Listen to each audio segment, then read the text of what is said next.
Guys, busy kaya akong kauban. Mana mag-TikTok yung inahan. So, guys, may cheka ako sa inyo about sa ice cream na to. Alam niyo ba to? Ito. Ben and Jerry's ice cream. Nung sa Pilipinas pa ako, lagi ko lang to tinitingnan kasi sobrang mahal niya. Like, I'm not sure how much exactly yung price niya. Pero sobrang curious ako matikman.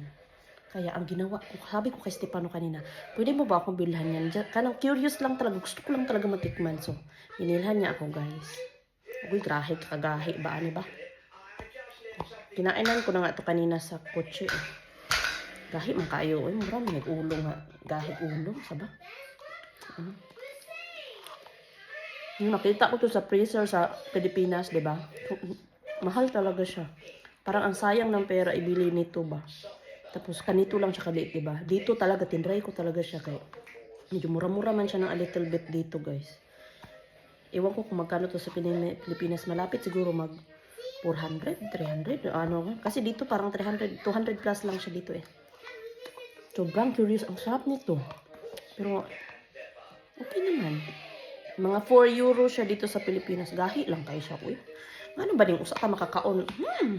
Nahambot na lang yun. Sobrang curious ako nito kung anong lasa kaya. Iniisip ko, ano kaya lasa niyan? Bakit ang mahal-mahal?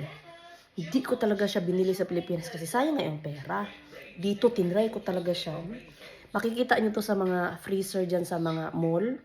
Kita nyo to, tikman nyo, masarap. Pero yun nga, buhay nga ang presyo, diba?